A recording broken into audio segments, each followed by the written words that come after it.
Yeah, I'm recording this class. Some people said they would like to have it available. If you miss a class, you can go on and look at the recording. So usually I don't get very many people who actually access the recordings, but I will put it up on YouTube and we'll see how that goes. This class is being recorded by a participant. It says by a participant, but that's me. I actually have two windows open. So it's not because I have two personalities, it's just because one is to face this way and one is to face that way. It's double Janice faced, I guess. But that way the people at home can see me and also see who's in the room. This is a sort of a experiment in offering an actually hybrid class, and I wanted us to have a chance to have discussion, including the people in the room and the people at home. So we're set up to do that. They have a good outfit here. I do want to ask everybody to introduce themselves and say something about their interests, what brought them here, but I think I'm going to leave that to the end rather than the beginning, because if I do it at the end, I will have raised a number of topics and that may stimulate some thoughts in your mind. So we won't do that as the very first thing unless somebody has something that they're eager to share right away. What I'm going to do is get into some slides that I prepared to introduce the class. And if you have comments, questions, or anything related to the slides, feel free to bring them up, raise your hand. If you're online, I may see your hand or just talk and we'll hear you. If you're home and you see a screen with the faces there, a box, if that's blocking your view, you can minimize that. That's not something I can do. That's something that you have the right to do at home. Supposedly, I can walk around and speak with this as well. We have a textbook for this class, Think Straight, which was written by John Guy. He's an interesting fellow. He was in Wyoming State Prison when he wrote this book because he knifed somebody. He was innocent, but he thought he could beat the rap and tried to plead innocent and ended up getting a long sentence. He got in touch with a number of academics to give him some counseling advice on the book. The last chapter of this book is on conspiracy theories, and I'm sort of known in that field, so he got in touch with me about that. And I was sending him things. I just have to print them out and mail them. They didn't have internet in the prison. Just like I don't have internet at home, thanks to Frontier Internet, which is a very poor service. If you have an option of anything else, go with something else. But he did say that he would be willing to join us for one of our classes. I thought it'd be better to wait until we had some exposure to his stuff and so on and talk about it. He does have ideas that critical thinking is good for prisoners in the sense that they would, as opposed to say scaring them straight, teach them to speak. So, this mic not working? I think it's not turned on yet. No. I pushed the button there to turn it on. Oh, I have done that, but it went off. How's that? There you go. That's better. Okay, the other one is always on, but it's not. Recording in progress. Now, what was that? Feedback. It can be a problem with two computers to get feedback, but I've turned the sound down to 0 on my laptop here, so that shouldn't be happening. So I hope. You might get feedback in that one right there. The What? yellow one. The yellow one may cause feedback right in front of you. The podium. What about the podium? That might cause feedback problems with the two of them. I don't want to get them too close, you Yeah. say? Right. One of the things you're going to have to put up with is that I am hearing impaired. So I really often don't hear what people say. That's why I'll walk around a bit and so on. And particularly those of you who choose to sit in the back, I'll have to climb back there to harass you to say something, I guess. But we will, if I don't seem to understand what you're saying, it's just because of my hearing. I had that problem. I was at a concert in New York that my son put on. I couldn't understand what this young woman was saying, so she Yeah. decided I was The a, microphone's off again.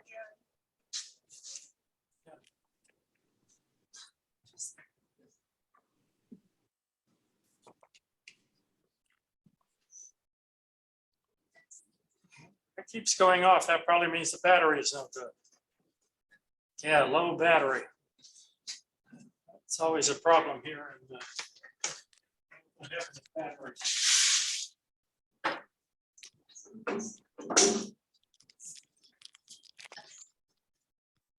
I steer away from those rechargeable batteries there. They don't, They don't have any left in it. I don't know if I brought any, maybe some in this.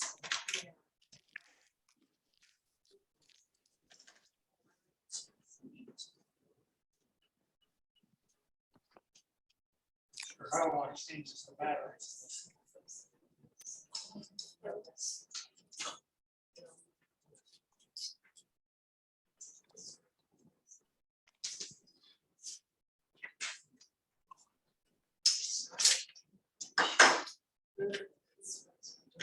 No, those are triple A's. Double A's. Could you go up to the office here and see if you can get some double A batteries? Put in here. Jim, I'm closer, I'll look at them. We could try the rechargeables. Oh, that's There's empty. nothing here. It's empty. There's nothing there anyway. See, I forgot, I didn't bring my own personal battery supply. Such a chill. Now, this microphone will work, and there's also a lapel microphone. I might try that later on. See if that works, if we can't get this one working. But I'll stay back here for now, and we'll talk a bit about the book. We're going to deal with the chapters 1 and 2 today, and maybe introduce chapter 3 if we have time. So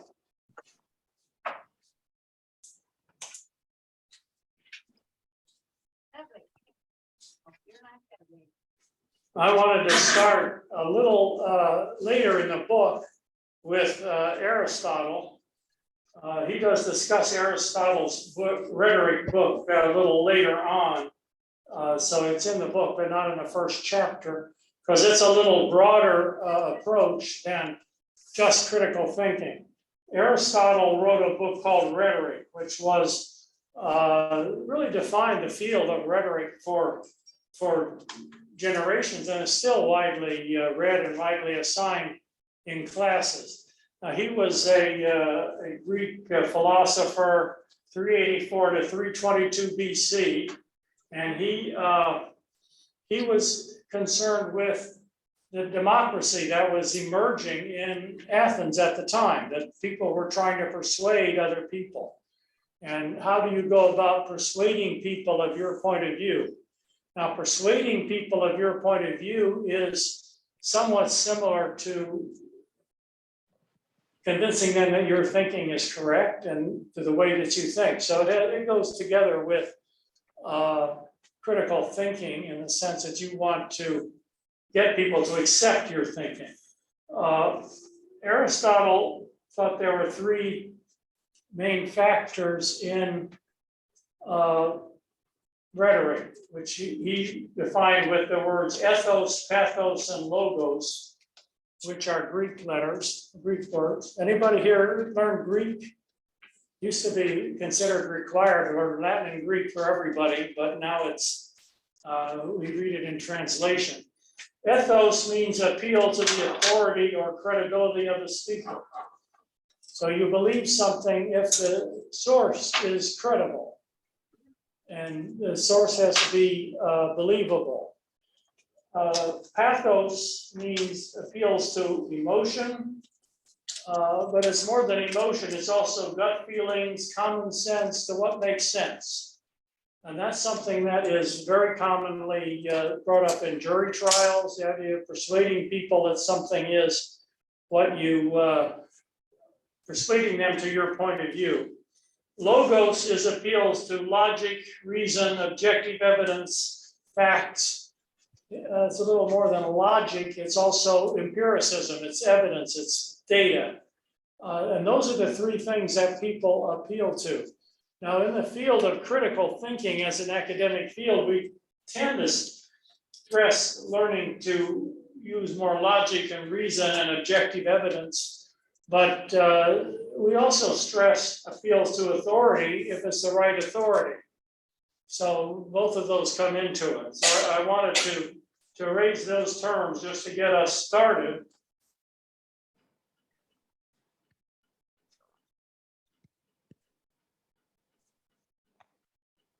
Guess I went to a different window here or something.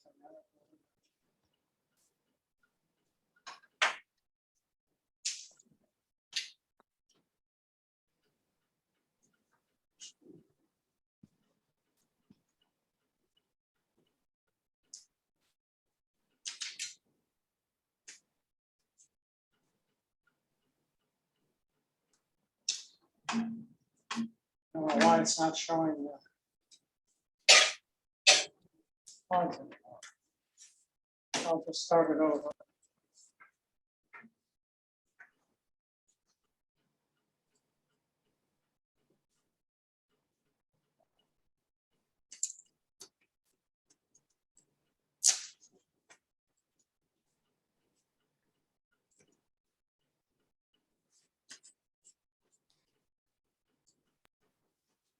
Okay, now I should be able to go down to the next slide.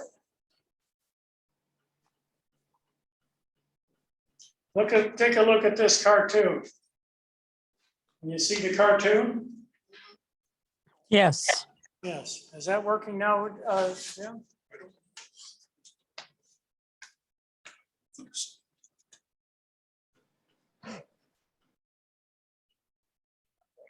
Yes, it came on. Okay. Honey, look, I found some information all the world's top scientists and doctors missed. Which of the three is he appealing to? Ethos, pathos, or logos?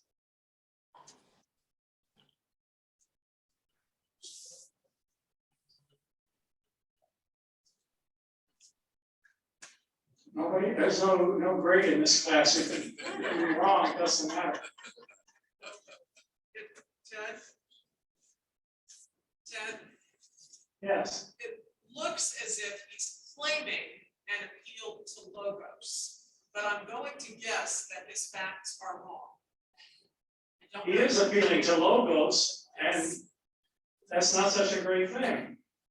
In the sense that if you're logically reaching your own conclusion, why are you better than all the experts in the world who studied something and know a great deal about it? You know, why do you think you can get on the internet and find something that everybody missed? So it just seems plausible that it's correct.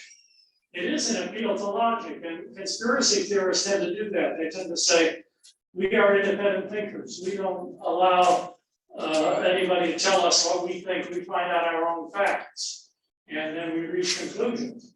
And there's a real question how well you can do that. That's something we're going to deal with in this class with several examples. So their appeal to logos is not like logos is necessarily better. It really depends on what kind of information that you have. Let's look at some of the terms that he introduces at the beginning, which we'll be coming back to. The idea of being objective, not influenced by emotion or prejudice, lacking any presupposition. I sort of gave it away here. First, I had this slide without the red, and I put them back in. But that's the idea of being logical, being not influenced by pathos, certainly. Veridical is the face value acceptance of information, belief which lacks thought or questioning. What is that? That's accepting somebody else's authority. That would be ethos. And you hear something from somebody. How many people believe the universe was created in the Big Bang 15 billion years ago? I think most of us probably accept that. We have absolutely no way of checking it ourselves personally. So we accept it totally on the basis of some astronomers have told us that. And as odd as it may seem, a theory. He talks about a theory being a coherent statement or set of ideas that explains observed facts or phenomena. It sets out the laws and principles of something. Now, I added a couple of words there because I say that attempts to explain. Because a theory may be wrong. A theory is an attempt to explain one thing with another. And we're gonna look at a lot of that where there's an independent variable and a dependent variable, or what's more commonly called a cause and effect, and see whether they really fit together. Skepticism, which is the philosophy that we're talking about in the book and in the Skeptical Inquirer magazine, which he's affiliated with, as I have been affiliated with over the years. And we tend to encourage doubt and demand proof. But people tend to be selective. We have a lot of doubt about conspiracy theories and flying saucers and so on. The people who have doubt about global warming, they say they're global warming skeptics. You would say they're denialists. What is the difference between a denialist and a skeptic, and what is the basis? That's something we're going to look at. Theory, conspiracy theories. We talk about conspiracy theory. This is a quote from the Republican-controlled county, from the person involved in counting votes in the Republican in Arizona. The Secretary of State calls them conspiracy theories, but a theory is just a fact to be proven. So maybe there'll be conspiracy facts someday. So if the conspiracy theory turns out to be a correct theory or not, it could be categorized as facts. Here are some other terms. Naturalism. Naturalism means that we explain things with things in the actual physical world that you can see and touch, rather than with spiritual entities, rather than with the gods or hidden forces. That's not necessarily the only way to explain things, but it does have certain advantages that we'll get into, and that it gives you some actual predictability. Epistemology is the philosophy of knowledge, how we know that something is true or not, and that's philosophers writing about that. A lot of what we're talking about in this course is epistemology. You don't really have to use the word, but you might as well know what it is. Ontological, that's much more difficult. Ontology is the philosophical study of what exists. Now, how can you philosophically study what exists? Aristotle thought you could. The ancient Greeks, they sit around and they would think deeply about something, and then they would have a better understanding of what it is. I think it's tending to reify words, to take the words and prove things about the real word from a world by the definition of the word. We're going to be coming into this in this hour. We'll raise the question such as, what is a woman? That's an ontological question. And people in our society disagree with it. And you can sit back and philosophize about it. You might gather some facts. Get a sample of people who tell you they're women, and a sample of people tell you they're men. And we know how their bodies differ. We don't really know that. So ontology is where people are making statements about the real world based on philosophy. And people tend to get more adamant about ontological beliefs than they do about actual factual beliefs. A fact is an actuality that has been proven to such a high degree there is general consensus. I'm not sure that those definitions always fit. Right? Would you say that Joe Biden won the presidential election in 2020? Is that a fact? Some people would say it's a fact that it was stolen and so on. Depends on who the consensus is. A lot of things there is really a consensus, but there's some things where people avoid or deny it, and that's the That's an issue we're going to deal with in this class. When viewers disputed the alleged facts in the documentary film 2000 Mules, anybody seen that film by any chance? That's a film that shows people stuffing a ballot box, a drop box. It shows people coming up, and the guy came in with a whole bunch of ballots, and hell, this proves there's fraud. Now, journalists investigated, and it turned out this person was depositing ballots from his family members, which he's entitled to do under the laws of that state. So they questioned the facts. But when this is brought up, the people said the other side always talks about facts. But facts change. And facts are whatever you want them to be. That's becoming more and more the feeling in the world today, that the facts are whatever you want them to be. We will just state a fact and insist that it's a fact. In this class, we're going to try to raise the question of how do we decide whether something is a fact or not.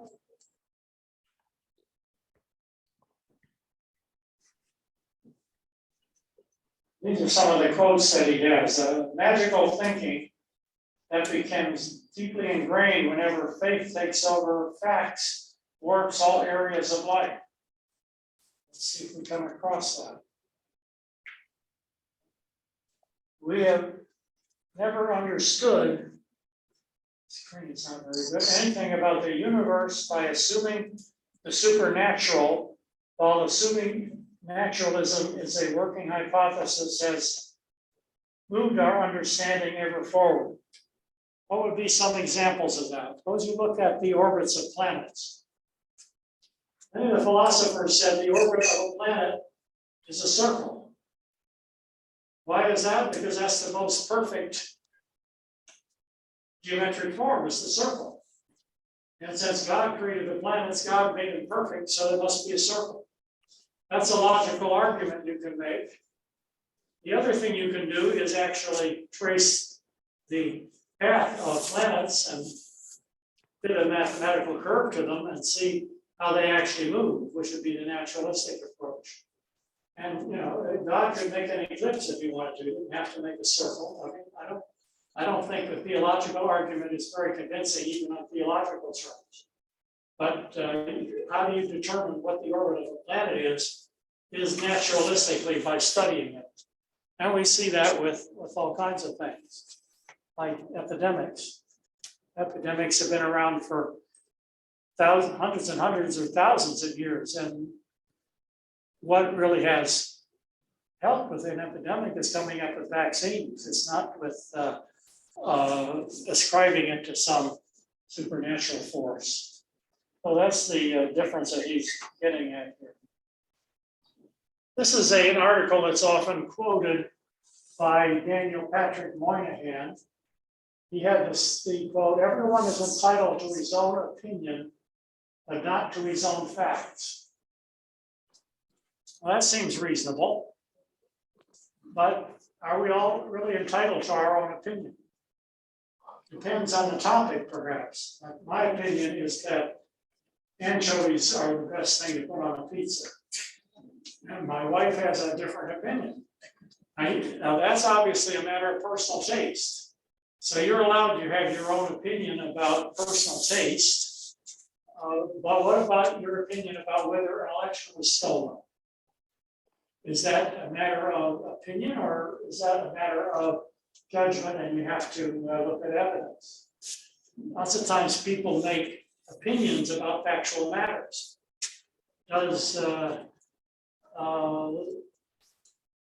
Do vaccines cause children to get autism?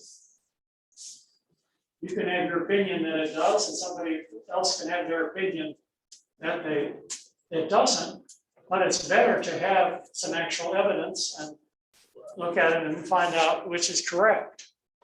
So the difference between opinions and facts has become rather more looser than he had anticipated.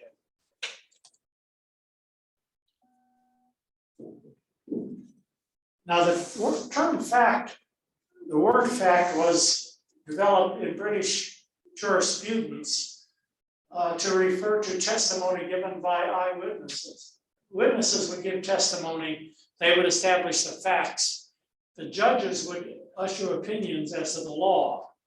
So that's a distinction between the factual side and the legal side. Usually, even on appeal courts, they will look at the opinions on the law. Now, when a judge offers an opinion, it's supposed to be a carefully reasoned opinion that is based on evidence, but it's evidence that's not really decisive. So often an opinion is your judgment that's based on less than perfect evidence. And we have a lot of different opinions about things.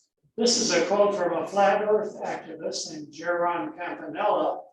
It says, "I do not feel like I am spinning, living on a ball, or flying through space at 66,000 miles an hour, around a 93 million mile distant sun.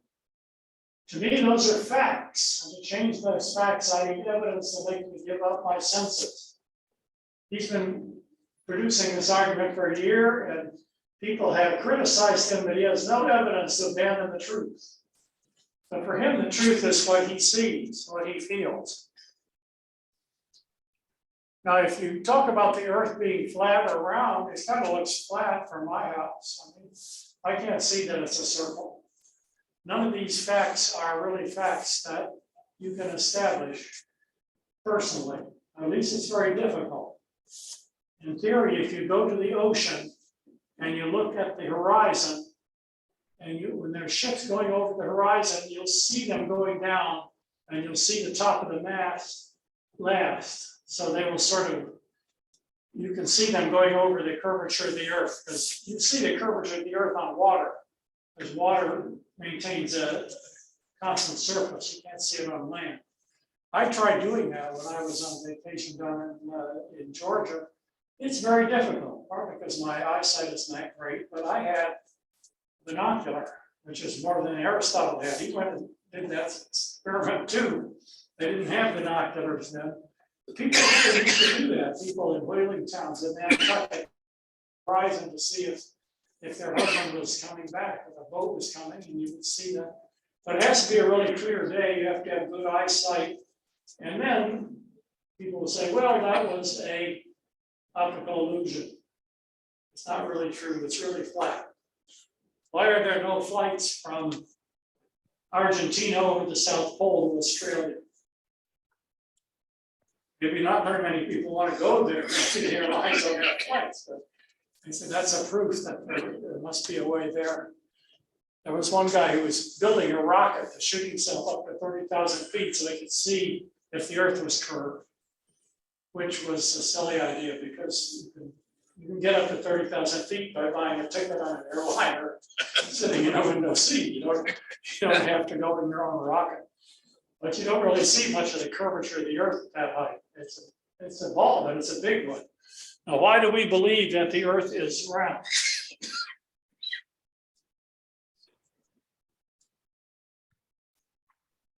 I would say, I believe what Anne Bragg says. Anne Bragg is our local astronomer. She runs the planetarium. And she's teaching a class next semester. I'm going to teach us all kinds of things. And she has that ethos. She has credibility. I believe that she knows what she's talking about. So I would trust her over my own impressions on the question of the circularity of the earth, on the question of the size of it, all that sort of stuff.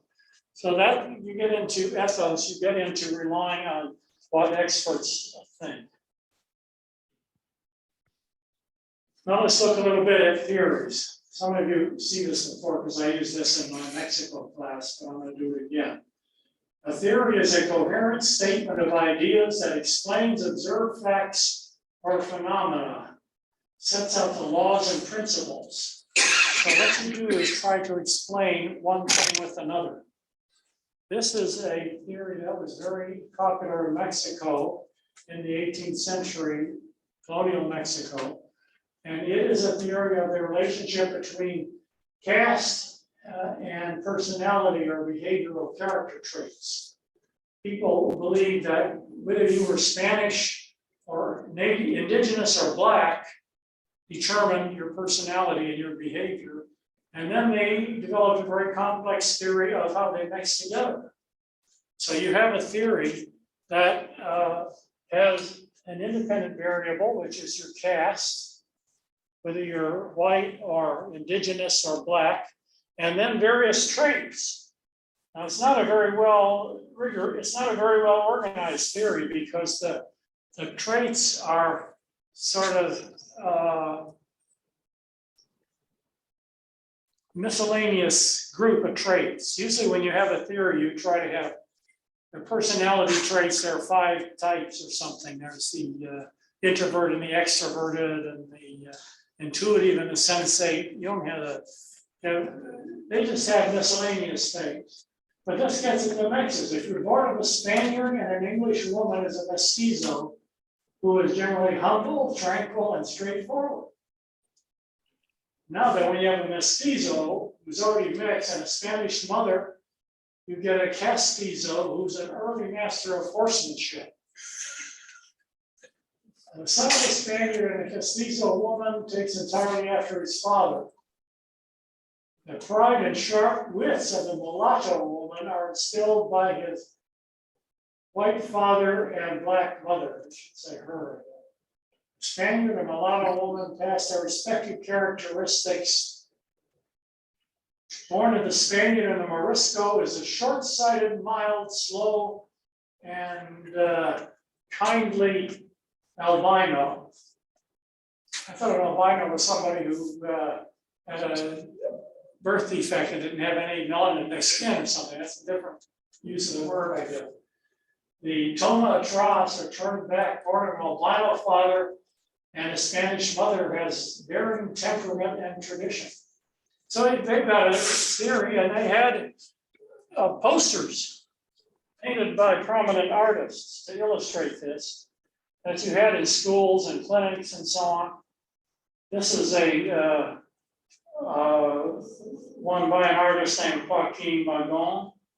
Born of the Spaniard and the Indian woman is the mestizo, humble, tranquil, and straightforward. The black father, Indian mother, they're bad blood thieves and pickpockets. Okay. From the Lobo, an Indian woman, the Cambujo is usually slow, lazy, and cumbersome. From the Coyote and Morisco woman, the mocking, joke-playing Albarazado. Now, there's various problems with this. First of all, there are miscellaneous traits. The racial blending sort of, you get more and more characteristics. And today you can go on to get your genome tested and say I'm 23% from Eastern Europe and 16% indigenous or something. They didn't have that. The other problem with this is that it's completely wrong.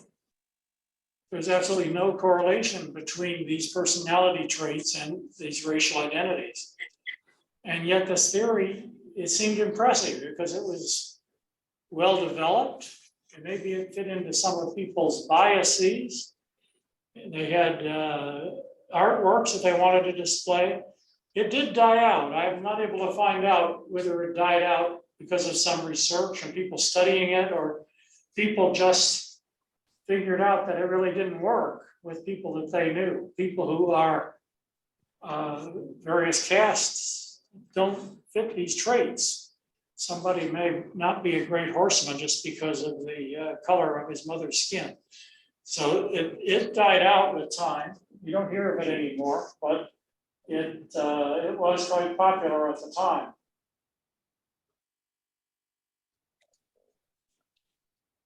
This is a new theory that I came up with.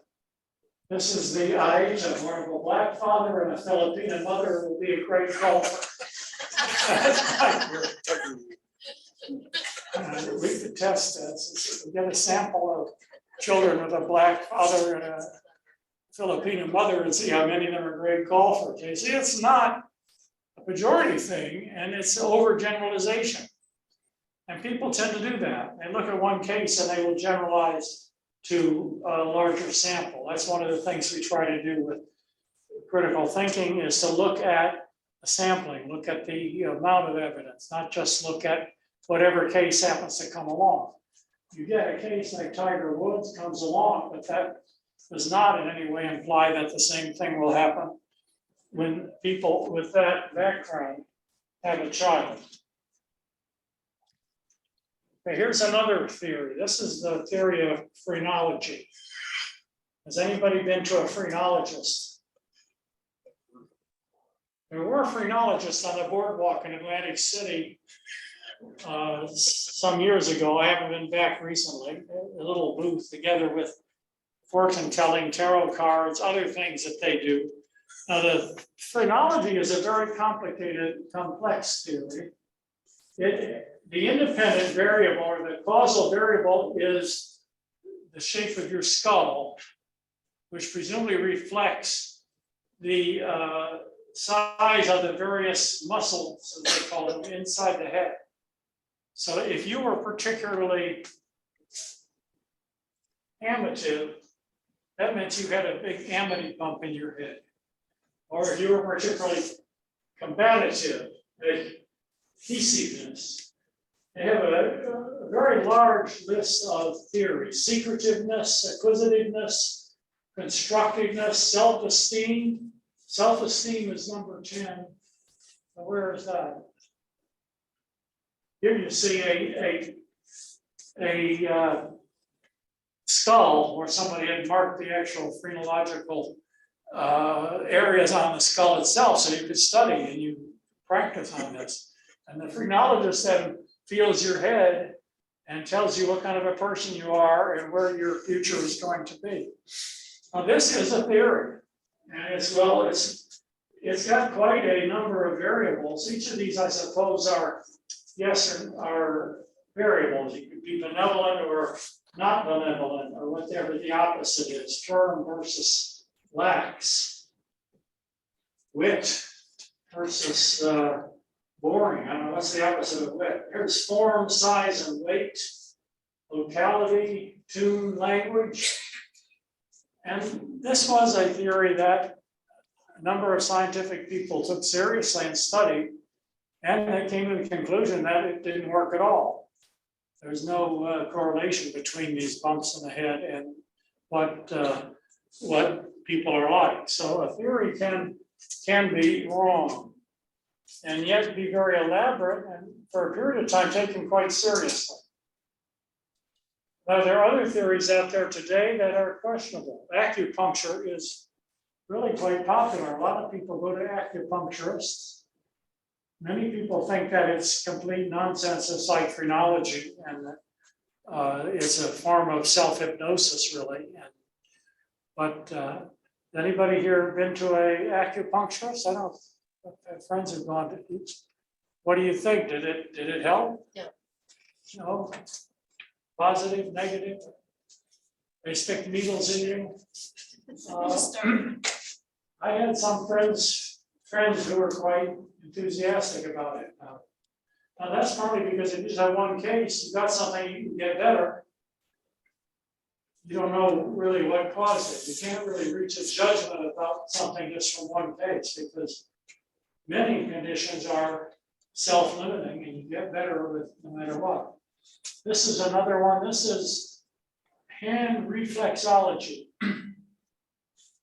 If you hook at your hand, there's a spot on your hand that corresponds to each of your organs. And if you go to a reflexologist, they can massage that and cure your problem with your organ. So you've got here the brain, the sinus, the nose, you station two, your ears. See, now I'm hard of hearing. Maybe if I push right here really hard, I'll be able to hear the people in the back of the room. I don't know. It's probably better off getting a hearing aid rather than counting on that working. There's the descending and ascending colon. I don't know, is that two parts of the colon, the ascending and the descending? And transfers. And transfers. Yep. But it does. Ascending, descending, and transfers. Okay. Everybody has. There's the ovaries or testes, depending on whether you're male or female. Motion sickness down here. You can get a bracelet that you wear on your hand to prevent motion sickness, and it covers that spot. So there are practical applications of the skeptics tend to be skeptical of this kind of a theory. So we've got another one here. Yeah, this is the more common reflexology is the foot. Foot reflexology, the brain, the pineal gland, there's the pituitary gland. I had a pituitary tumor. Caused double vision, it pressed against the optical nerve and pushed through. So I was seeing two different things. So I did not go to a foot reflexologist. I went up to a endocrinologist and a surgeon up in Columbus. And they did blood tests. I was scheduled for brain surgery, but he said, we're gonna see what kind of a tumor you have. There's one kind we can treat with a pill. So he gives me a tiny little pill, I take it once a week. Thing went away. That's like magic in a sense. I happen to be a great fan of mainstream medicine. A lot of people are critical of mainstream medicine for alternative medicine and so on. In my personal experience, mainstream medicine has worked a lot. I can still see people. I'm not going blind with glaucoma like my mother. So I give that a lot of credit for that, because I have the glaucoma, I've had treatments for it. So mainstream medicine generally wants evidence. It doesn't just go with anecdotes.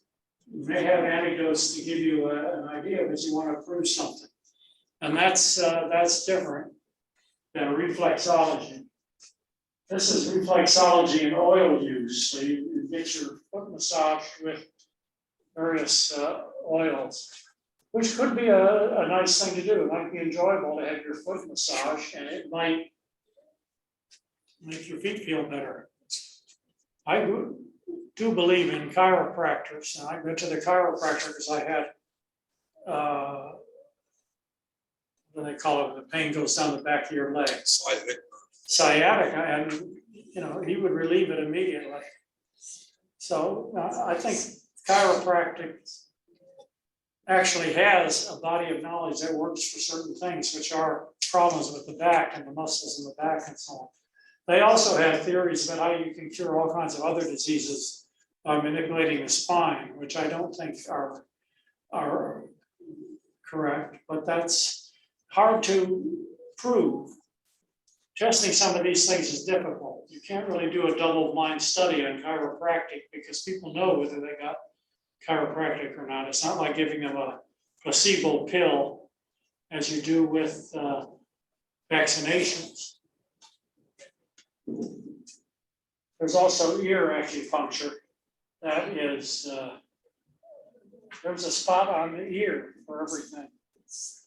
I don't know that this chart, I can't read it on this thing. Look how close you can see where the spot on the ear is for every organ of the body. But people put together theories like that, they're creative, and they may seem believable, but we want to look at evidence for things like that. On the other hand, what about miracles? What if a miracle happens? One problem with a miracle is that it will happen once. It's not something you can test over and over. Scientific research works well for things that are repetitive. You can go and test it. So you're going to mix two chemicals together, you get a certain result. If you go to the lab and do it the next day, you get the same result. If you have your chemistry students in high school do it, you get the same result. You can make a prediction. What if something happens that's just out of the ordinary and unusual, and it seems like some kind of maybe spiritual intervention, maybe God came in and cured somebody or something. That is what we would call a different epistemology. There's that word, epistemology, the theory of knowledge. Something you can it's not something you can necessarily recreate, whatever the time course of the disease. People talk about miracles when somebody has a disease and the doctors say it's hopeless and then they recover. Now, maybe that they were misdiagnosed. Maybe something did intervene. You can't prove that they didn't. On the other hand, can you believe these kinds of case studies, these kinds of anecdotal accounts? This is just a letter from the New York Times responding to that story. How would you prove that God performed a miracle? This person says, if your epistemology is that eyewitness evidence doesn't count, there goes most historiography, journalism, even anthropology and sociology. In sociology, we try to have generalizations, but in history, you have unique events. You have very, very big events like the Holocaust. You have 5 or 6 million Jewish people killed. That's an event. It's not going to happen again. You're not going to rerun it. We hope it's not going to happen again. Anyway, you have to talk about the quality of the evidence. What kind of evidence do you have? Historians tend to look at archives and written evidence when they can get it. Now we have oral history to get people to testify. And I think you can come up with good evidence. The Catholic Church, I think they require every saint to have had a miracle in their life, that a miracle has taken place. And they document it. They get a number of people to testify to it. I'm not too sure, I'm not a Catholic, maybe somebody knows more about that. But they do a serious job of trying to document the miracles. It's not just anybody says there's a miracle, okay, that's a miracle. You gotta have a number of different people.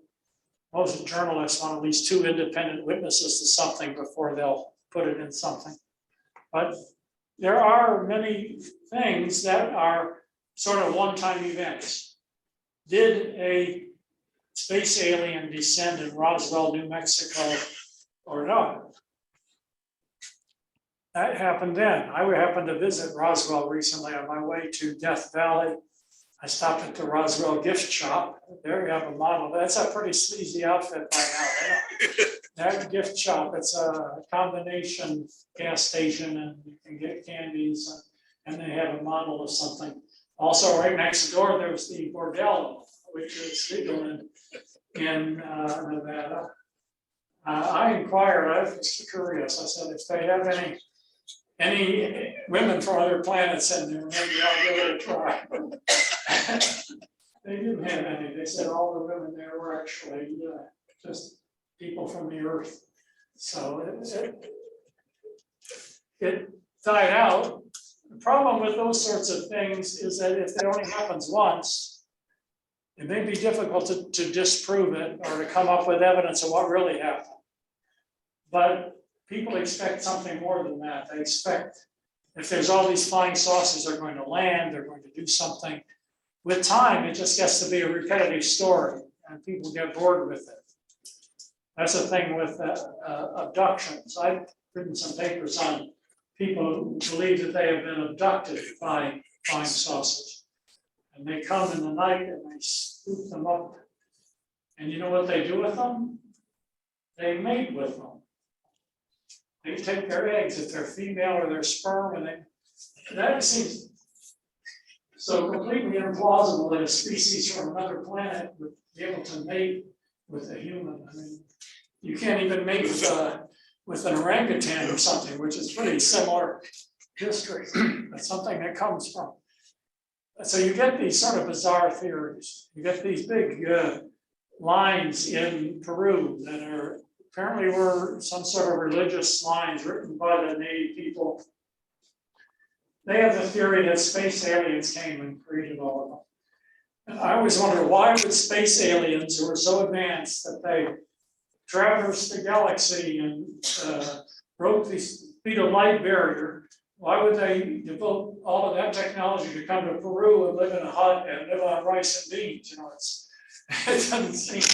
It seems odd that they would, anybody would believe that, but there are people who believe in that. So we have the question of establishing the reality of unique historical events, and there are criteria for that. Historians have have courses on historiography when they talk about what kind of evidence you read and so on. It's not the sort of experimental evidence that you have in scientific fields. Let's see, it's not quite time for our break. Maybe we'll start with one more topic here. I sort of introduced this before. This is a transgender topic, which is a very hot political topic today. Here we see Bruce and Caitlyn Jenner and William and Leah Thomas, both of which are the same person. They changed their gender. They became, Caitlyn Jenner says, I am a woman. She went on to argue, so I belong on the women's team. She's on the swimming team. Big controversy about this seems to be over sports.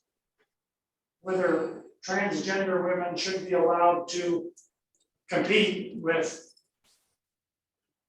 conventional cisgender women in sports or not. But it's an ontological question. What is a woman? Are you a woman if you have the biology of a woman? And somebody who inspects your body, a physician, determine whether you're a woman or a man? Or are you a woman if you believe you're a woman? If you feel that you're a woman, if you behave like a woman, if you dress like a woman? That's a real debate, and it comes down to what is the nature of reality as related to a certain word. All of these sorts of ontological things come down to words in my experience. And the words are given a certain meaning. You're a woman, you're a man. Now, there are some people who have ambiguous genitalia, who are not really clearly male or female, just in their biology, that's one thing. But there are other people who have a operation and change and decide they don't want to be what they were. And they believe that there's something in their brain that's different. So what do you think? Should we take a poll? Are Caitlyn and Leah women or not? It's a very controversial topic today. I don't think there's a real dispute about the facts, in the sense that we know what their biology is. There's something in their brain that's telling them they're really female when they appear to be male. There are other things like that. It's called a body dysphoria. There are people who believe that one of their feet is persecuting them and want to have it amputated, even though there's nothing anybody can find wrong with it. It doesn't mean it really, what do you do with that? I think it's a practical issue of what you do with it is maybe worth debating. Whether you're going to say they're a woman or they aren't a woman is ontology. But you can get into a lot of trouble if you take the wrong position. Usually people make a big deal about their position on these things. It's sort of ironic that this has happened at this point in history, because whether you're a man or a woman matters less today than it ever used to. In a sense, if you look at, for example, these films, this is Yentl with Barbra Streisand. This is a film called Unorthodox, about a young woman from a ultra-Orthodox Jewish community in New York. And she wanted to have a career in music. Yentl, she wanted to study philosophy, so they masqueraded as men in order to be able to pursue that interest. Today, you can do all those things and be a woman. So you don't really need to pretend to be a man so you can study philosophy. In my personal life, I would say, if I changed to a woman, other than my relationship with my wife, it really wouldn't make any difference. I could do this class, I could pursue all my hobbies, whatever. So, but people are focusing on sports and women's sports and whether women should be able to have to compete against transgender women. This is a theater festival in New York. This is a fringe festival. they have the principle that they choose the plays that go up by chance. They don't censor anything. They don't have any committee that evaluates them. Whoever wants to put up their play submits the thing, and they let them do it because they don't believe in, but they changed their mind because of this transgender issue. And they decided now we are censored. We are censoring out this play called Poems on Gender, which is their censorship. This is the author of it. Is it bigotry to say there are two sexes, male and female? And sometimes elliptical language, Poems on Gender raises questions about how some people define their genders. You tell me I can't be your friend. This is a quote from the poem. Unless I believe you are a real woman, I can't do that. You took a rainbow and forged it into a knife. So he was censored out of the film festival. They're not going to have a lack of censorship because this is bias against transgenders. They're not allowed to have that opinion. That is, I think, an example of it is an ontological question. It's an idea. What do you believe the philosophical nature of reality is? It's sort of like whether you're an idealist or a materialist in your ontology. Idealists like Plato, a lot of prominent thinkers believe that the idea is really the determinative thing.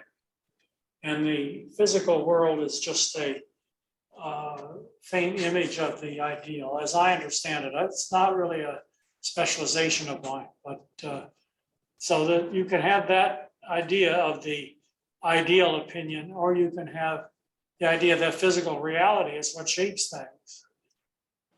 I don't know what determines people's position on that, but I don't think it's logic. I think it's there's some fundamental political belief, whether you think people should be free to do what they want or whether you think people should conform to rules and norms, probably. At any rate, I don't know, my mother-in-law's they're really having a big fight in the local Methodist church there in Barlow over this. This is going on right here. She's not, anything goes. And she's against gay marriage. 1 7 4 0 5 2 5 3 Where did that come from? They're coming from somewhere on the internet here. I don't know. It's now 4 o'clock. Can we have a break? You want to take a break for 5 minutes or something? Why don't we take a break and then we'll go on. I'm going to pause the recording here.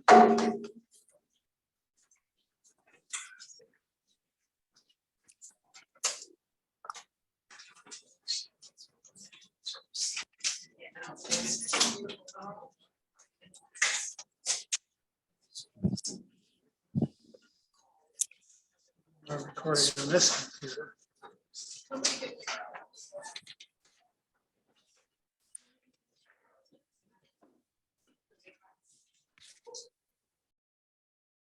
Okay, I've returned the recording back on. And we'll go on a little bit more, and then I want to get you people to share what is on your mind. Let me make a statement here. Men do not get pregnant. Is that true or false? Is that a fact? It used to be a fact. Back in 1977, the feminist activist Letty Cotton Pogrebin wrote, "Men do not get pregnant, and most women have no argument with this biological fact." So if you look at it in terms of biology, men don't get pregnant. That's something I learned from my mother, that if I ever wanted to have a baby, I would have to have a woman to have the baby with me. I can't do it myself. So that's a fact. However, in 2007, Thomas Beatty claimed a moment of fame as the world's first pregnant man. Here's a picture of Thomas Beatty. He got pregnant, he had a baby, but he's a man. Now, there are people at the who say that we ought to change the language in journals on gynecology, obstetrics. It's biased to talk about pregnant women. You should talk about pregnant people. Because people Ted, you are have to screen share. pregnant. Now, Your screen sharing is off, Ted. You need to share screen with the Zoom people. oh, am I not on share screen? That's what just came through the speaker. Oh. I'm just looking at my screen here and I see it. Well, go back to record. Okay, there we go with the picture of Thomas Beatty. This is host Park. He has resumed his male figure. He has a rather muscular figure. He's a man. Is he really a pregnant man or not? That I think is also a more of a ontological question. It's not really a scientific question. It's not really a factual question. We know that a person who has female reproductive organs, but has had breast reduction surgery and has taken hormones and who dresses like a man and behaves like a man, feels like a man, can still get pregnant. He stopped the hormones while he wanted to get pregnant, but he had female reproductive organs. That's how he managed to get pregnant, which is something that many women have done. The only thing that's different is that he has become a transgender man. Now, whether you want to believe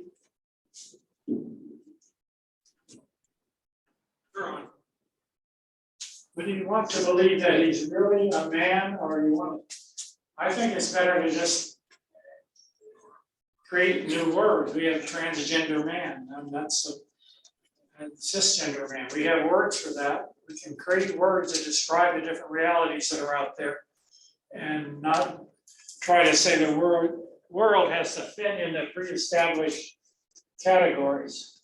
But people may have other opinions about that. I don't know if any of you have opinions about that.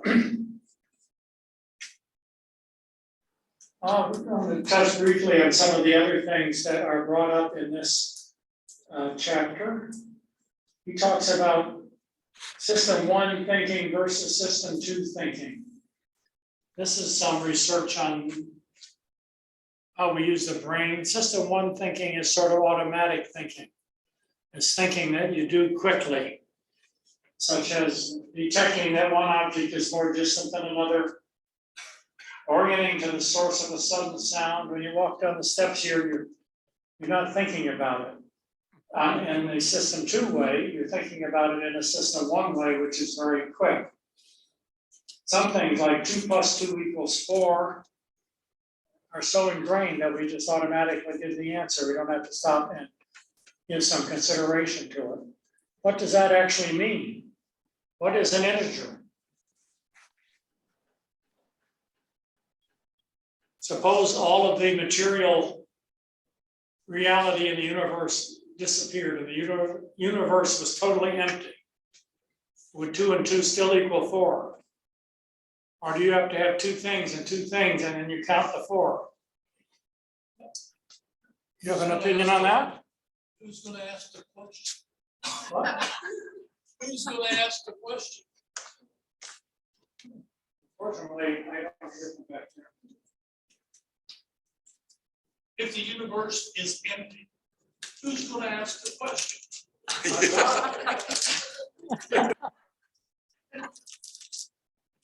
There's more than one universe. There are multiple universes, and the people in the other universe are after.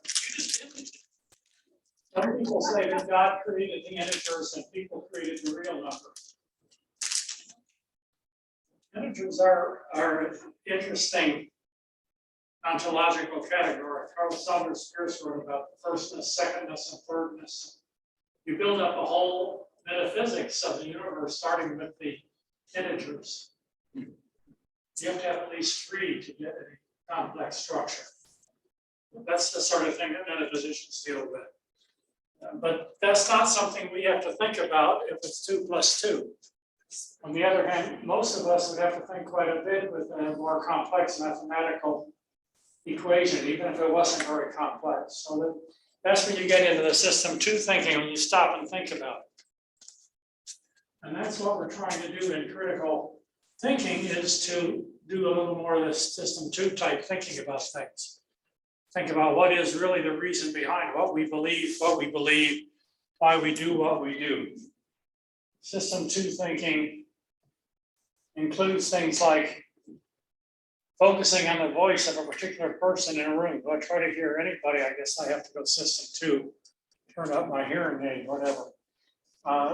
Searching memory to identify a sound, trying to figure out where the sound in the back of the room is coming from. That's stuff you have to stop and think about it. Monitoring the appropriateness of your behavior. Did I remember to zip up my fly? That was always my big fear as a teacher, that I forget to zip up my fly. Now I've got these pants, they don't have a fly. The problem has been solved. So, I can just put the pants on and not think about that anymore. So I stick on system 1. I don't think it ever happened to me that I went in class and had to zip up my fly, but I was thinking about that during my whole career as a college professor.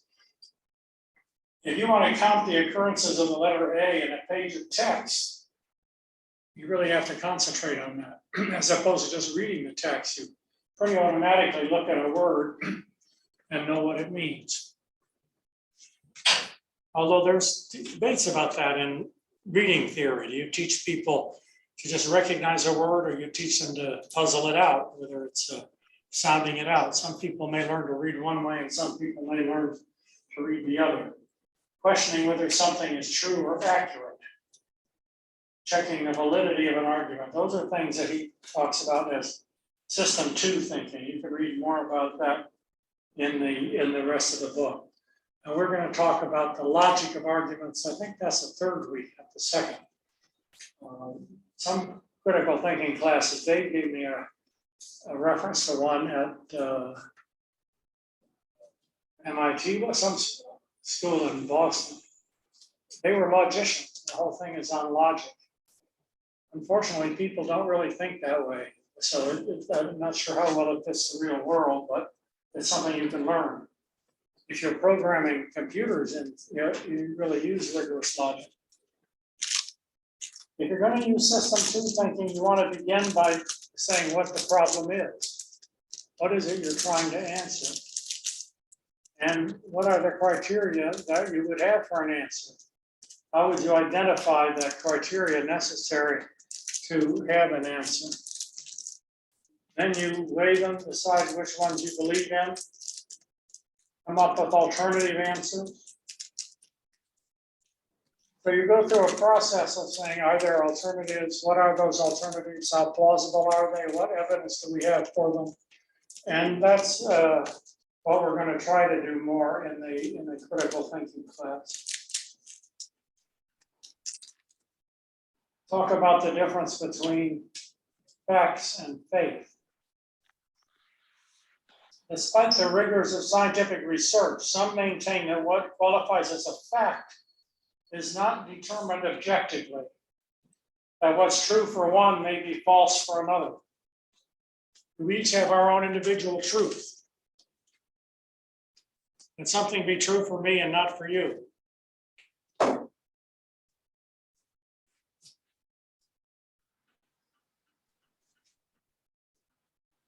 Relativism confuses the difference between fact and fiction, belief and knowledge, truth and opinion.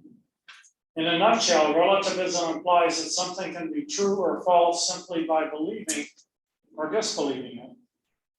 If you believe that we have our own personal truth, then you can make something true by believing it. More scientific people would question that. If you believe you can fly, does that make it so? If you believe you can jump out of a 20th story building and not get hurt, better not try it. You need to be put into a mental hospital at some point because it doesn't work. can't breathe underwater. So that's true of some things, maybe it's not true of everything. If you believe you're a woman and you have the body of a man, maybe you can become a woman. Maybe we're becoming more and more tolerant of people doing that sort of thing. So we'll look at the difference in level 1 and level 2 thinking. Here's another quote from a fact. This comes from Pastor Andrew Isker.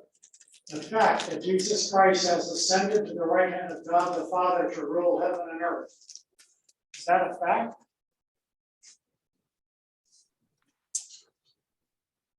Certainly people who are Muslim don't believe it's a fact, I don't think. Are they wrong? Of course, they believe other things that we don't believe, and they may not be wrong. And most people would say today, most theologians would say it's a matter of faith, it's not a matter of objective fact that can be proved.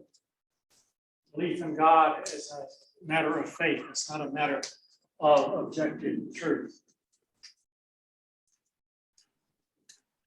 One of the things he doesn't get into this book is the question of levels of proof, which I get really from the legal world. In the legal world, they have criteria for how strongly something can be proved.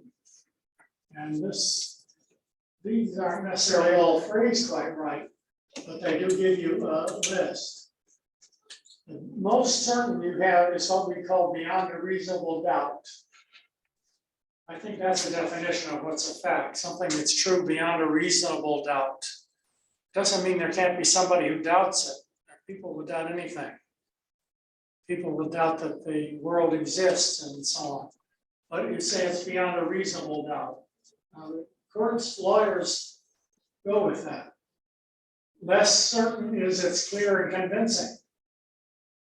And that's sufficient for some legal purposes.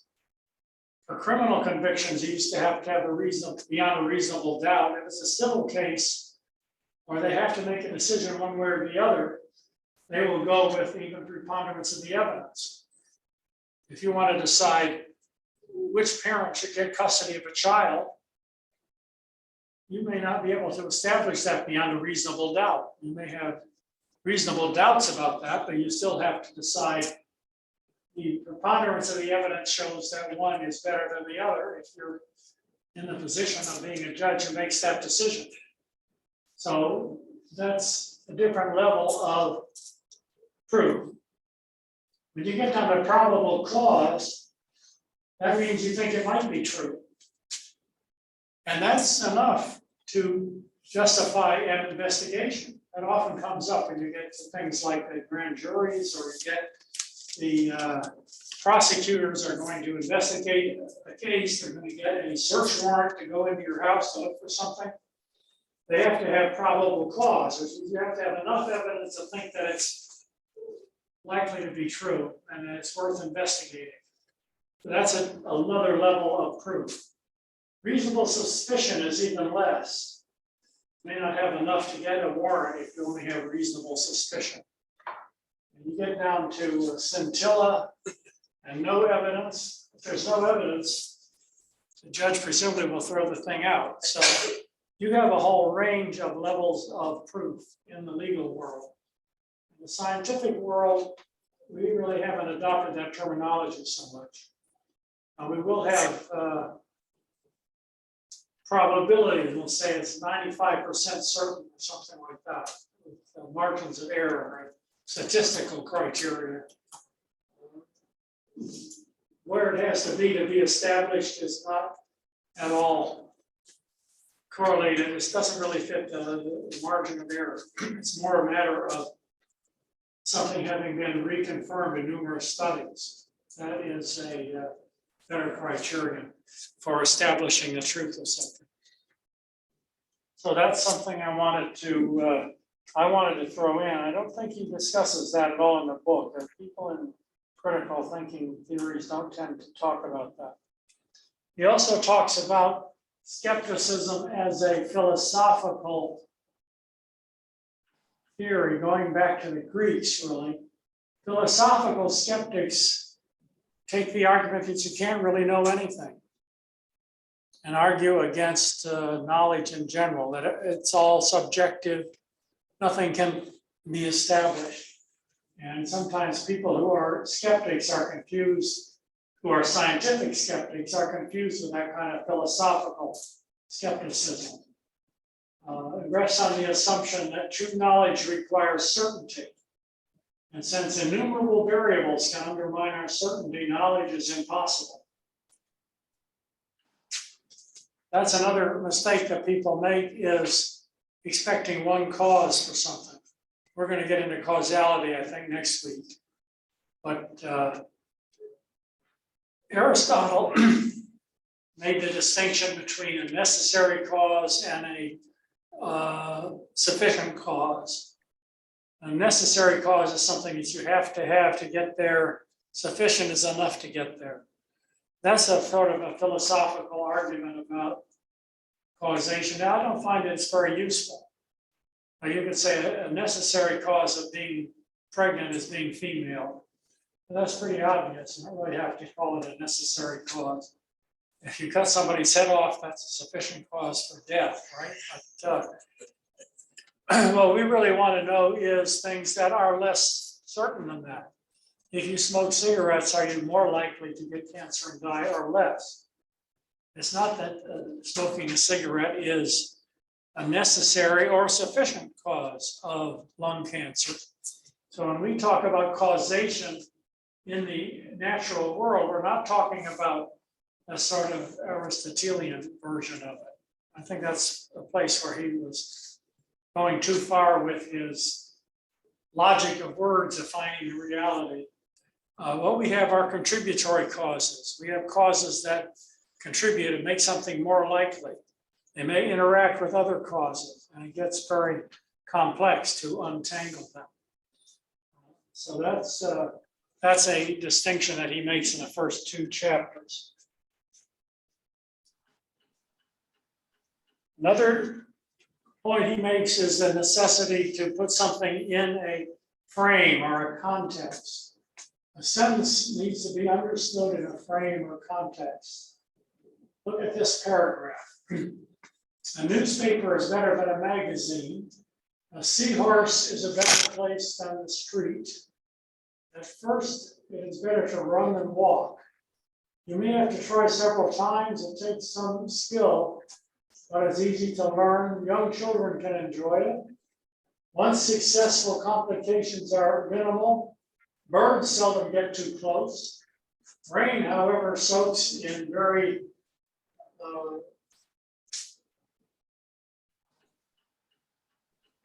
I lost that word, so good. Too many people doing the same thing can cause problems. If there are complications, it can be very peaceful. A rock will serve as an anchor. If things break loose from it, you will not get a second chance. Okay, what is that paragraph about? I know Steve was going to read the book, didn't get the book, couldn't read it in advance. If anybody read the book in advance, they know.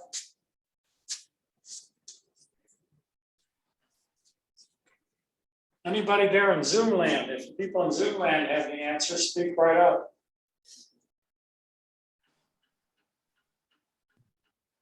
I read the book, Ted. It'd be cheating. All right. The Tell us. answer, you can't unknow it. What? Once you know the answer, you can't unknow it. It only makes sense one way. This paragraph is about flying kites. And once you know it's about flying kites, you can see that it sort of makes sense, right? You can fit it together. If you don't, it doesn't make any sense. So that's just an example of how something may be confusing. Don't know. Okay, science and scientific advancement are constantly undermined by an onslaught of myths and disinformation. Some prevents itself in the form of impossible allegations, incredible claims. That's one thing we want to look at in this class, if you're interested in that. A proposition that contradicts well-established scientific facts or generally accepted standards of proof. He talks about generally accepted standards of proof. Now, if you say you're an independent thinker, you don't go with generally accepted standards of proof. On the other hand, allegations that contradict the generally accepted standards of proof are almost never correct. You always get the example of Galileo, who said the sun does not go around the earth. That's a very exceptional that somebody comes up with something that contradicts the generally accepted belief of the time and turns out to be right. There's always a possibility that they'll turn out to be right, but the chances are not so good. Does that mean you want to hold them to a higher standard of proof? That's one of the sayings you get in the skeptical movement, that exceptional claims require exceptional evidence. I don't really believe that. Depends on what you mean by exceptional evidence. I suppose you wanted to prove the existence of the Loch Ness Monster. All you need to do is find one. If you find a dead deer, that proves the existence of a deer. That's not exceptional. Now, you could say it's exceptional just as newsworthy, it's different. In which case, it's just by definition, exceptional evidence is going to be, anything that is exceptional is going to be exceptional. But the amount of evidence you need to prove something really isn't necessarily higher to prove something because it's an exception to the generally established belief. On the other hand, as a practical matter, we go with that. If somebody says, I saw the Loch Ness Monster by the side of the road on my drive home or something, you would really want to check it out. If they said, I saw a dead deer by the side of the road, you would not want to check it out. So on a practical basis, we do just go along with the generally accepted standards of proof. But that's another topic that we will be pursuing as we go through different topics in this book. The name of the book was inspired by the Scared Straight program. That was a program that I guess used to bring in convicted criminals and talk about how their lives have been messed up by crime and scare people not to be straight. We know that challenging that was not successful, according to him. I think that evaluation research was done and established that. We know that challenging prisoners' thinking and develop their thinking skills positively affects their ability to reason and hopefully helps them to make better decisions in the real world. I'm wondering about that. I don't know what kind of evidence he has, because he's been in prison and he's worked with prisoners and has firsthand knowledge of these things. But if we go to teach people to think more rationally, will they be less likely to commit crimes? Will they function better? Will they be more honest? I'm waiting to query him about this when he comes, what kind of Well, evidence I he think has. the possibility of that being the case is there. You know, the possibility that if you can teach them to reason better, they will make better choices is certainly So there. they have the possibility. All right, that's an optimistic view. Yeah. I used to teach a course called Ethics and Policy in Criminal Justice. I teach them all the ethical theories. And then students will cheat on the ethics exam just like anything else. Understanding all the ethical theories does not make you more ethical. There's something else that makes you more ethical. It has to do with socialization and, the opinion of people you value. So knowing something doesn't necessarily lead to your acting on it. Maybe you could be ethical because you would know what to do. But I wonder how often criminals committed a crime because I didn't know it was a crime. I think that's probably pretty rare. I think pretty much I know. What do you think, Dave? I think if you're able to think about consequences, that may make a difference in your behavior. Of course, what they may learn from being in prison, the consequences are not so great. You get paroled, the chances of getting caught are pretty small. It seems that what people learn from prison is that the dangers of crime, risks of crime are lower than they've been taught. So what is the really risk? I wanted to go around and have people introduce themselves and tell us something about their interests. We should do that now before time goes on. I'm just wondering about the research around how trauma affects the brain. And how that interferes with thoughts and behaviors. Which would probably lead to some. Yeah, research mine- experience. If I knew anything about it, I would tell you. Okay, we can have class. That's If another everybody class. else does, if people know different things, let us know. What was your name? Janelle Edwards. I'm not remembering. Ken Stoller.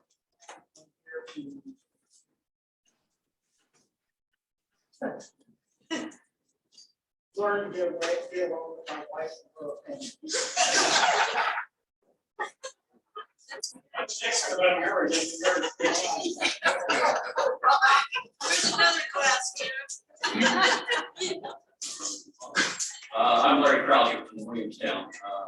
I just want to remain, I guess, somewhat critical thinker, better thinkers. I listen to people and all the crazy that's going on in town right now. There's a tendency to confuse everything. I'm gonna go around. I'm just asking you if you have a particular interest or topic, you should have mentioned it. I'm Charlotte King, and I just love being able to come to these classes and variety of things to offer us. So, We have a good variety coming up next semester too. My name is Carolyn Smith, and I'm here to just try to make sense of what's going on in the so confusing. Okay, well, I know what's going on and I'll clarify that for you. Boy, please. I want to understand why so many people believe in crazy theories out there that like they can't seem to be obvious, and why they believe altered facts. That's one we will be hitting. I'm very forward. I'm here to learn something. What you do before. I'm Betty Stoller. It's on their hat. We're on separate roads. That tells you something. We need to talk, learn to talk. That's why.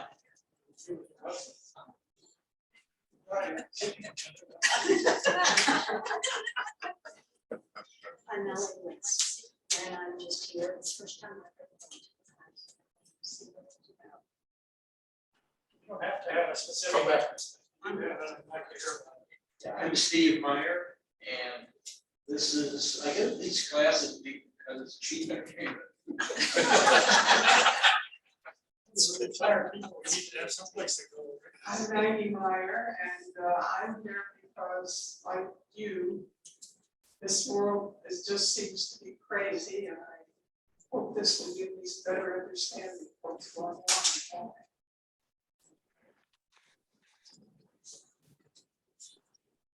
I'm Dolores Nostra. I am a relatively new resident of Marietta, and I'm looking for electoral challenge. Spread the word, do anybody else that's new to Marietta, we need new people.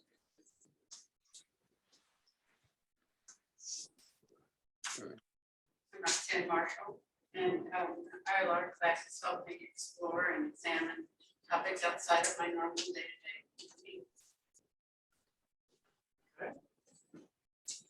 I'm Judy Calvert, I'm in this class to try to wade through and understand some of the theories that are going on in news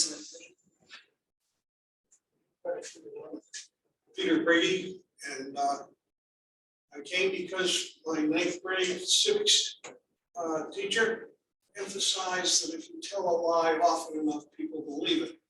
And I thought this was a good corollary to that.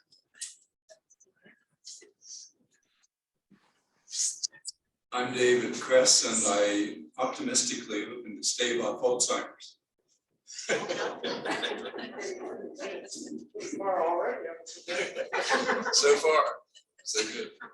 I'm Kay Brammer, and I came, or one of the reasons that I came, I think was kind of mentioned earlier. I just want to know why and how educated people are contradicting what I think are, what you mentioned, well-established facts. How is it they can say anything contradictory to a fact? Do you want to add something, Jim? I might as well. I'm Jim Moon. I am the program chairman at the current time for ILR. And I would like to welcome those who, this is their first time for an ILR class. Definitely invite you to come back. This program is for you, and we want to try to address your needs. I'll just add one other thing.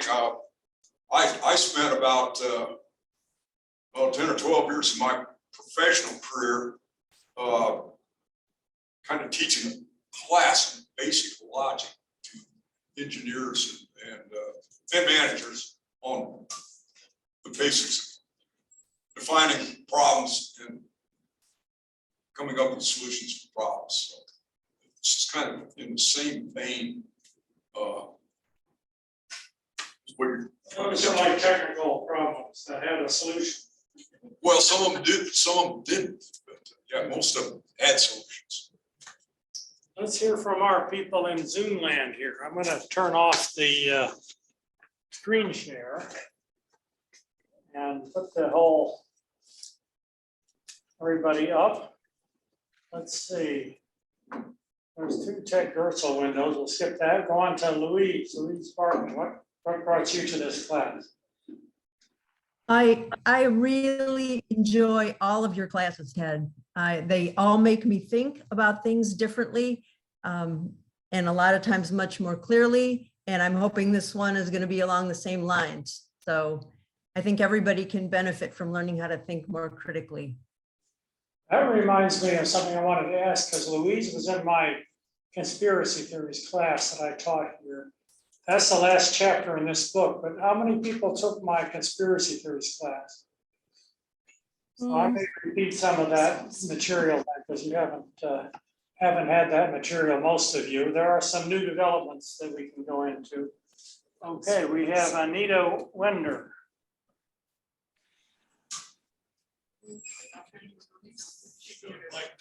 She must be muted. Maybe you're muted, Art. No, you're not muted. I'm not picking up your sound very well, though.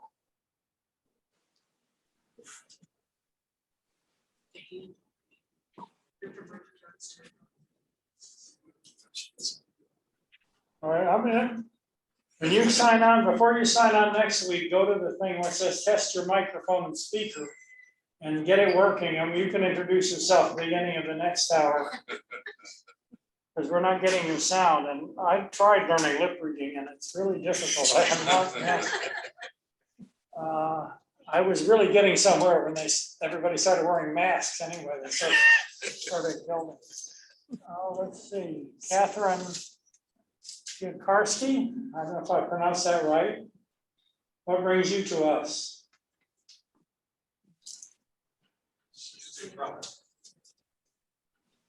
No, I'm not getting her sound either, are you? She's muted. It shows her. She's muted. Oh, you're Yeah. muted. Okay, can you hear me now? On your Zoom window. Okay, go ahead again. Okay, well, I've taken other courses you've taught and I've enjoyed them. In fact, all the courses I've taken in learning and retirement. And I'm just curious about how people come to believe what they believe. So that's my primary interest in the course. I might be able to get some guest speakers of people like that who believe. Mhm, And mhm. see if I can find some. That would be interesting. Yeah. I've been having a debate with Peter Kraft, who's the most well-known person who argues against abortion on the ontological grounds, but I don't think he'll come on. Let's see, Michael Ireland, you are muted. Turn off your mute before you talk.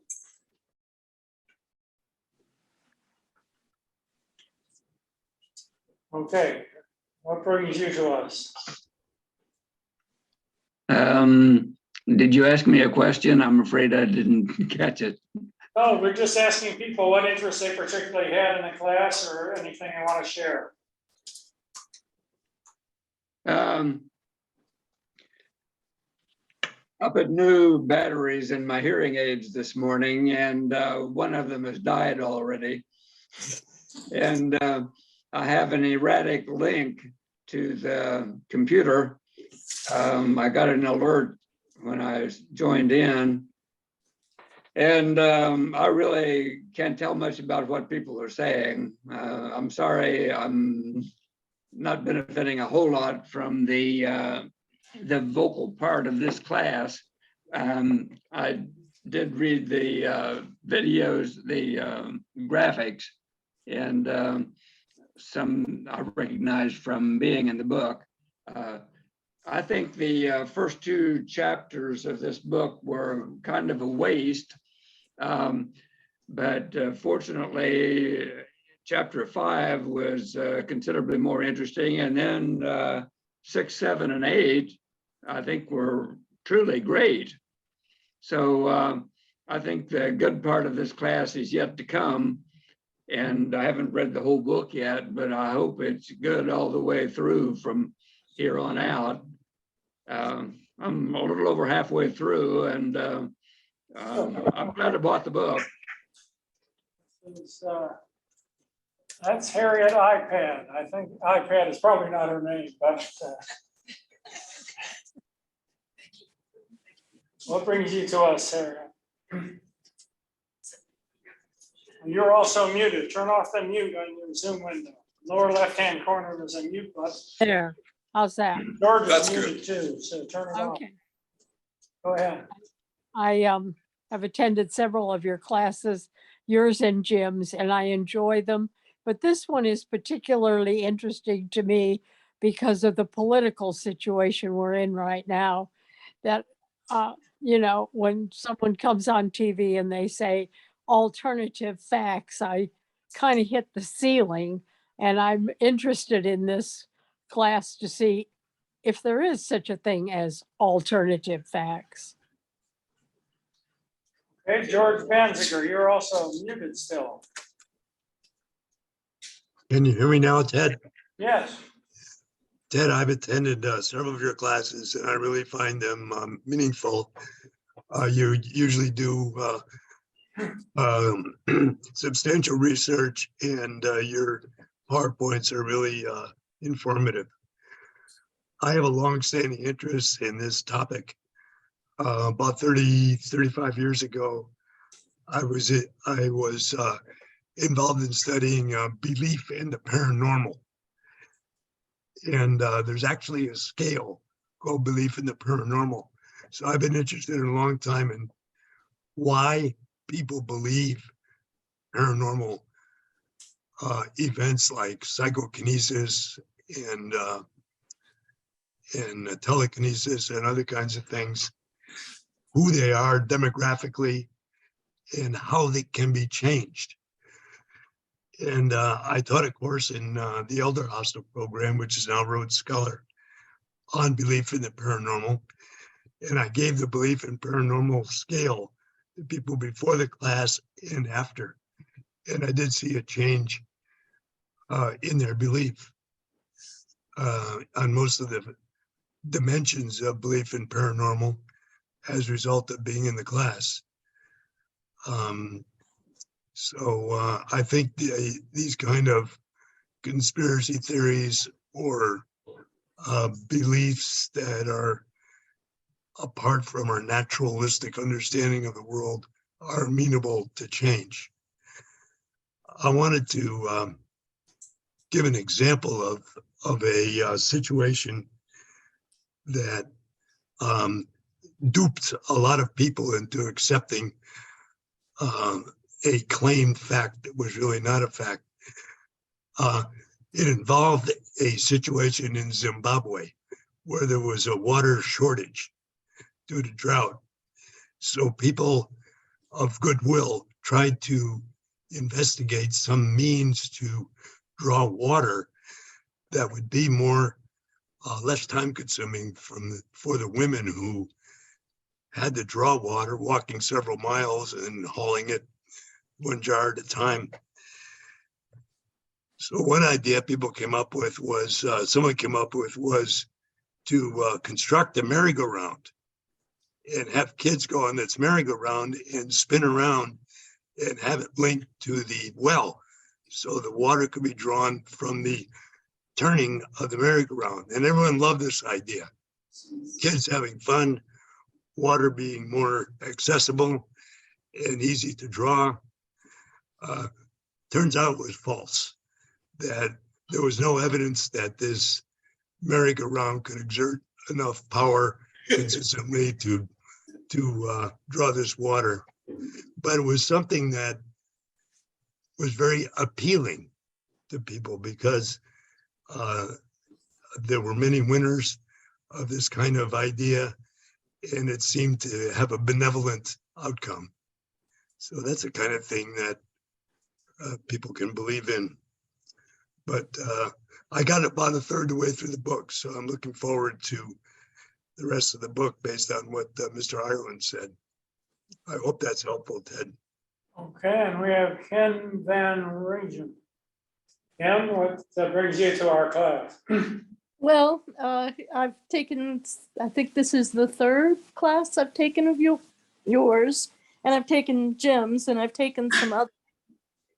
The classes have generally been, really interesting, and I've learned a lot. I'm particularly interested in this topic because there are so many people these days that, conspiracy theories seem to be taking over like never before. And maybe I'm just more aware of it than I used to be. But I grew up in a household that did not particularly value education, and very religious household that they seem to fall for all these things like you were talking about doTERRA. My mother is into that, okay? I've got a brother that believes that colloidal silver can improve your health, and he takes that. It just seems to be that I wasn't raised in a household that would protect me from that kind of thinking, and I've had to kind of develop it on my own. And I just would like to understand more about logic and how people come to believe these things that are not true. Okay. I'd like to say you can always reach me by email during the week. And if any of you have specific materials, articles, things you see, send it to me, and I could try to incorporate things. Rather than just having an idea is good, but if you have something particular in terms of a reference or something we could put up on the screen, that gets me further ahead, because I can't be an expert on everything.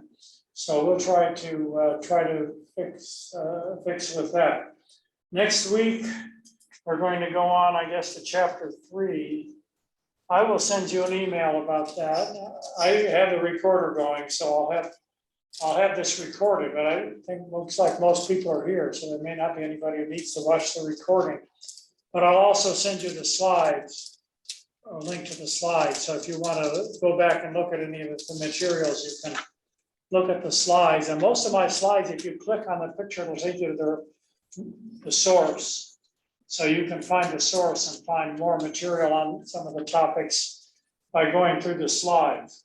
So we'll be doing that. I think we've come to the end of our time. So I'm going to sign off, say goodbye to the people in Zoom land. And any of you are entitled to do Zoom. If you, for some reason, don't want to come in on a given class, it's not like the Zoom people and the in-person people have to be two separate groups. So keep yourself open to that. Okay, so that's it for today.